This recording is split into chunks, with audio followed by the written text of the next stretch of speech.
Hi, it's Daphne. Welcome back to my channel. In today's video, I'm going to be sharing with you all the books I read in September, as well as how I did during the Orilium Magical Readathon. If you're new to my channel, feel free to subscribe down below, and if you enjoyed the video, please give it a thumbs up. I really appreciate it. You can also find me on Instagram at DaphneGin, and let's get into the video.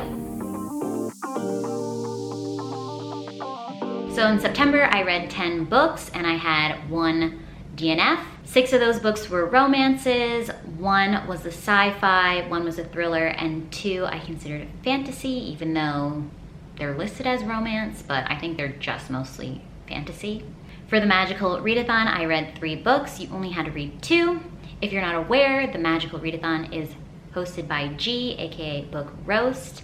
If you want to see my TBR video kind of detailing out more of what that is, I can link that for you in the cards and in the description. But like I said, I only read 3 books for that prompt out of the 10, and I'm gonna start with those. So the first book I read for the challenge was It Ends With Us by Colleen Hoover. This is considered a romance. It's very trendy right now, like on TikTok, but I really wanted to give Colleen Hoover a try. This is the first book I read by her.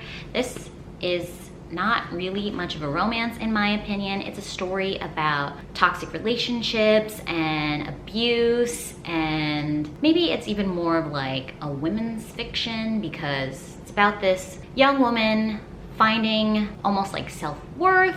It was interesting. I ended up giving it 4 stars, not because I loved the guys in it. It's a bit of a love triangle, but because it created like a visceral reaction out of me. Like I would be enraged by the things that were happening, not because I thought the story was bad or that the writing was bad, but just because you're supposed to be enraged. So purely because I felt something really strong, I felt it deserved a decent score. But yeah, I definitely wouldn't go into this thinking it's a romance, trigger warnings for domestic abuse for sure.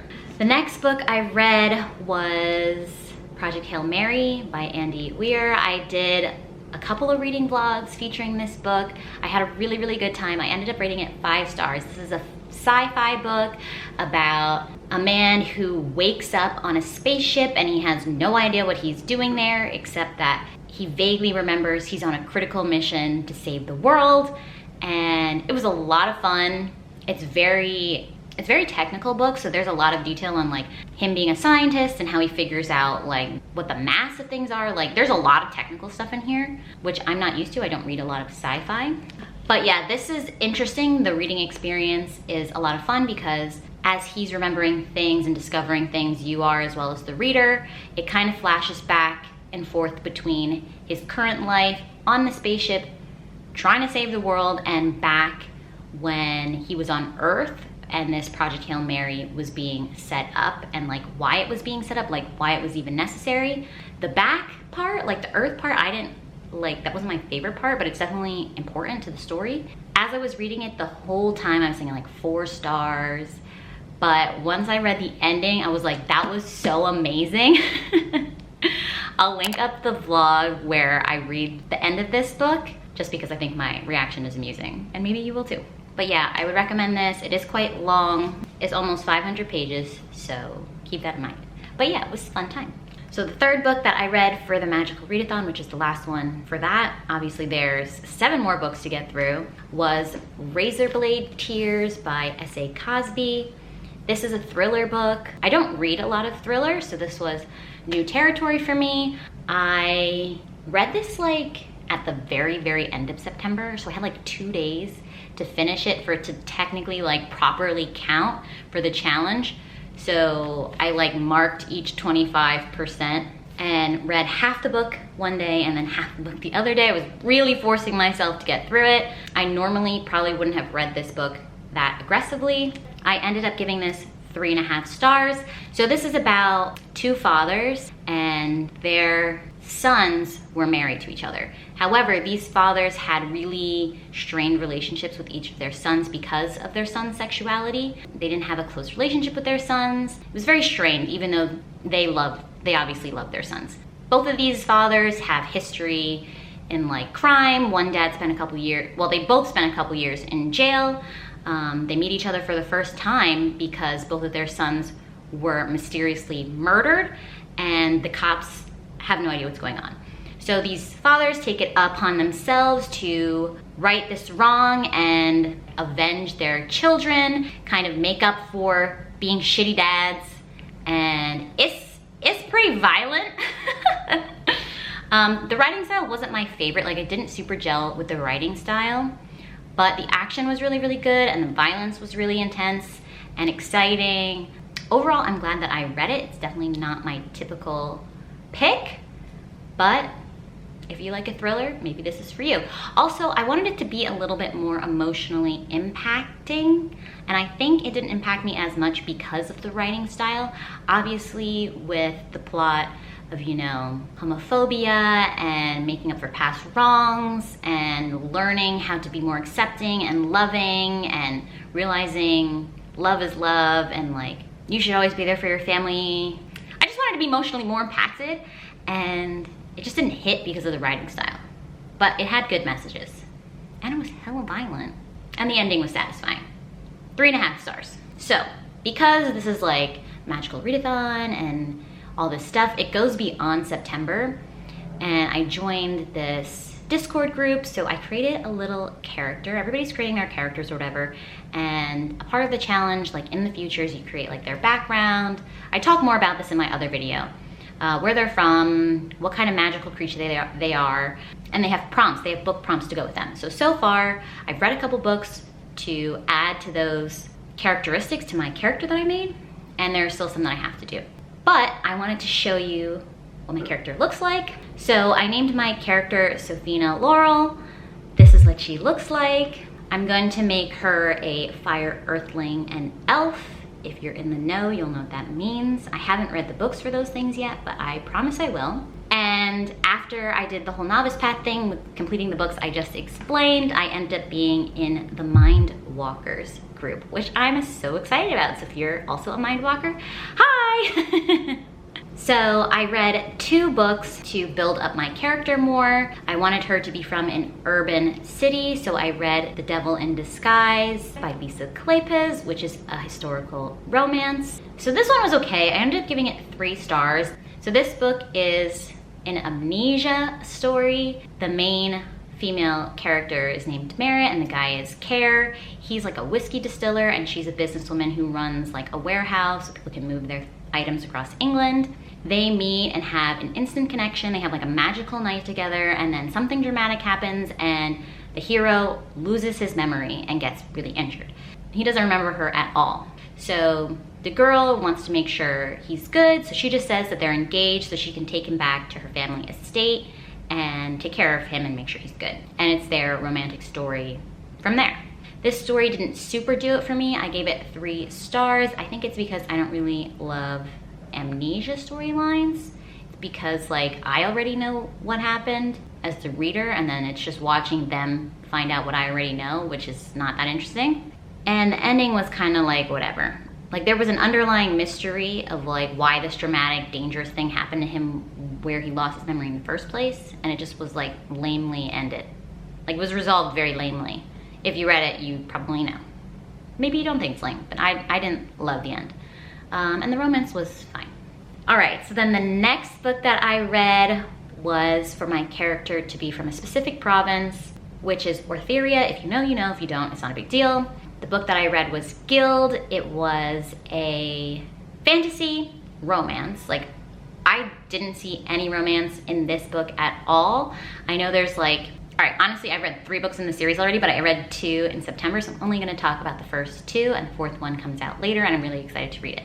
But anyway, this is definitely just fantasy for the first 2 books, and then the romance kind of comes in the 3rd book. So if you really want the romance, you're really gonna have to push through. It's a King Midas retelling. So our main character is Aren. She is literally gold, and she has these beautiful like ribbons that come out of her back. However, she is the plated prisoner, or Midas's favored. Midas is like the king of this province. He has a reputation of being this wealthy, powerful king because he can turn everything gold. I don't want to spoil the book for you. It's really hard to talk about this without spoiling it. But just know, There's some fae stuff going on in here. If you push through to the third book, you'll get a lot of romance. But the first 2 books is mostly about toxic relationships between Oren and Midas. She's like a prisoner for him, so he has her in this gilded cage, and he doesn't let anybody touch her or talk to her. But she's like weirdly grateful for him because she feels like he saved her when she was a child because she was an orphan and she was really abused. It's a very sad story. Like, I got really invested in this woman. I wanted the best for her. And you learn more about her and her own power, and you just cheer for her. And the way the series so far is going, I'm really invested. Also, trigger warning for sex workers. If you are not open to reading about that stuff, like, that is a main part of the book. Like, Oren is what they call a saddle. She's basically King Midas's mistress, but like, he's got other harem workers for him, and they're all jealous of her because she's the favored one, and they're just really cruel to her. It gets dark. This is definitely a dark fantasy. But Oren is awesome. She meets some really cool people along the way. She meets a separate love interest besides Midas, so don't get it twisted. Like, you're not supposed to be rooting for Midas. He's trash. He's horrible and abusive. Like, you don't even know any other guys really in the first book until like the very end. So just like, go into it not thinking it's romance, just go into it thinking it's a really cool fantasy world that's worth getting to know. And I'm so excited for the last book, but it isn't out yet. That's enough of that. Hopefully that made sense. Did I tell you my rating? I gave it 3 stars because I was kind of mad that there wasn't any romance, but I think the world is really interesting. And then I read the second book in the Plated Prisoner series called Glint, and I also rated that 3 stars, but again, I enjoyed it. Honestly, I feel like book 1 and 2 could be like one book, like shrunk them down into one, but like, it's still a good time. I'm having fun. But yeah, there's still like barely even a hint of a romance in this, but her story is compelling, so I'm into it. And I promise there's romance in the third book, but I'm not gonna talk in detail about that because I read in October. Okay, and now I'm just gonna talk about the rest of the books I just picked up based on my mood for September. The first one I'm gonna talk about was Barbarian Mine. That was one of the last books, that was the last book I read from the, what's it called, Ice Planet Barbarian series. I might start reading them again, but like, this particular one took me a really long time to get through. I just wasn't really feeling it. This one was the 4th one in the series. So in this one, the alien like kidnaps the human girl and impregnates her like halfway through the book, and then it's kind of like their story along with that. So it was like less steamy, and I just like didn't care as much as I cared in maybe like the first and second book. The third book was okay. The second book was definitely my favorite I read, and then this one took me like 2 months to read just because I put it down for so long. But the series is fun in general. I gave it 3 stars. The next book I read was The Duke of Sin. I included this in that same reading vlog. This is a historical romance by Elizabeth Hoyt. The plot on this, I was not sure how it was gonna go because our hero is literally an anti-hero. Like, he is not the best person. Like, he's kind of, like, he's done some messed up stuff. But like, Elizabeth, she can write. Like, my review over here on my computer just says, man, Elizabeth can write. That guy is messed up. I am sweating. And sweating in the best way possible. It was steamy and a lot of fun. I think like the main plot of this book was not its strength. The romance was fun and steamy, but like there was this whole mystery of him, like, not even mystery, but like he was blackmailing people, and the heroine was trying to get back the information he was using against someone she cared about. And that part of the plot wasn't super interesting to me, but like, it was Elizabeth Hoyt and I had a good time. So then the next one I read was To Taste Temptation. This was my DNF book. This is another historical romance by Elizabeth Hoyt. Sometimes the plot really does matter, and this one, the plot was not working for me. It was too much plot. I read like 48% of this book, and I was just skimming it at that point. I was like, I'm only on 48%, I cannot be skimming already. So I ended up DNFing it. This was about, and the premise sounded good. So this was about, our heroine is like a governess in London, and this man from America brought his younger sister, and he wanted the governess to teach her how to be well received in polite London society, to teach her all the tricks of the trade so that she's not just seen as like this random American girl, you know? But like he had other motives. He was trying to figure out this mystery of what happened on this battle, and like a bunch of people got killed that he knew, and he thinks somebody betrayed them. And there was like all this talk about this like mystery and this plot line that like I did not care about.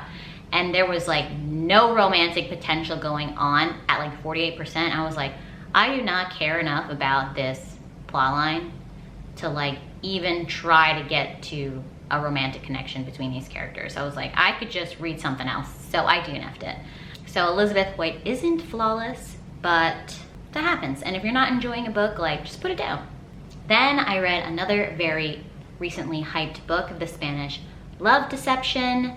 Okay, so this book is about the Spanish woman, like Spanish from Spain. She works in New York City. She has this like tumultuous relationship with her coworker. His name is Aaron. She does not like him. They had a bad impression of each other. He's very attractive though, and she needs someone to come with her to her sister's wedding back in Spain.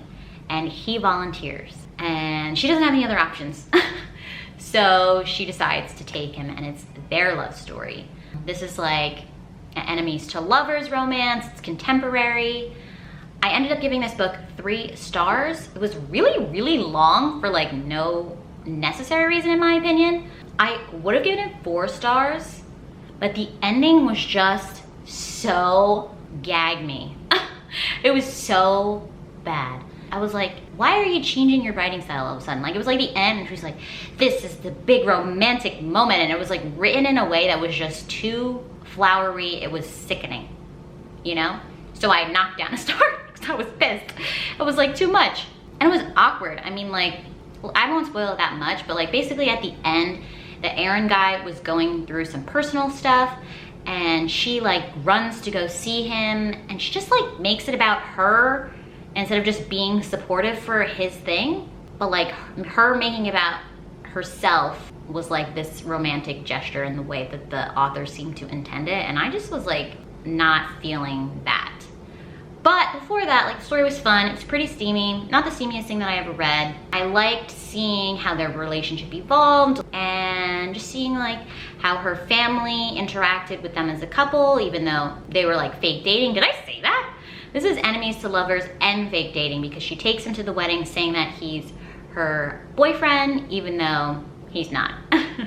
I would say it was mostly fun until the end made me want to chuck my Kindle across the room, except my Kindle is my treasured item. If I had a physical copy of it, I would have definitely chucked it across the room. So apparently, according to my initial review, I also had issues with like the pacing and some of the word choices, and it seemed like I was leaning to 3.5 and I just knocked it down to 3. The last book I'm gonna mention is It Happened One Summer by Tessa Bailey. This is a contemporary romance. Apparently, this book is inspired by Schitt's Creek. Highly recommend that show if you haven't watched it. It's hilarious. Our main character, her name is Piper, and she's kind of based off of Alexis in the show. Awkwardly though, I had just finished watching Bachelor in Paradise with a woman named Piper who was in a lot of drama because of her relationship with this guy named Brendan. And then the hero in this book that's gonna be matched up with this Piper is also named Brendan. So it was just like very weird timing for me to read this book where these people's names matched each other. So like, I kind of had a bad taste already because those people in Bachelor in Paradise were like put in the villain light. So it was just a little off-putting to just jump right into a book with the literal same names. But anyway, that's just like a weird coincidence. But Piper, she's like a rich socialite, but her stepdad's a little fed up. So he's like, I'm cutting you off. You're gonna go to this seaside town and live in this like rusty old bar that your dad used to own.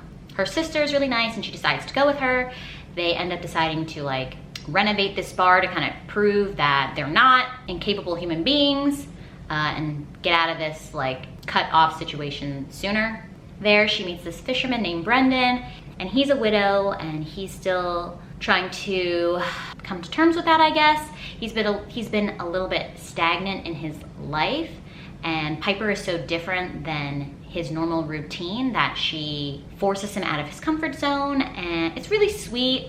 At first I wasn't really vibing with Piper's character because she's a little bit too princessy, but as you get to learn more about her and see that she has redeemable characteristics, and you know, it's a good time. And it was very steamy. There were some really good scenes in there. Brendan was really cool. Like, he was at first really hesitant to admit to his attraction to Piper because he felt guilty to his, you know, deceased wife, even though it had been like 7+ years. Yeah, he just felt guilty about being attracted to somebody else after so long. It's their romance, and it was really sweet to see how he courted Piper. Like, Piper wasn't really used to being treated well. She was mostly used to these douchey, like, Hollywood guys, these LA guys that would just be there with her for attention for like a couple weeks and then just move on to the next pretty model, you know? So she learned self-value through Brendan, and I ended up rating this 4 stars. But yeah, it was a really good time. I would recommend it, and I would probably reread it again. Those are all the books that I read in September and how I did on the Orilium Magical Readathon. I hope you enjoyed. If you did, don't forget to give it a thumbs up. And if you'd want to see more videos from me and you haven't already, feel free to subscribe down below, and I'll catch you in another video. Bye!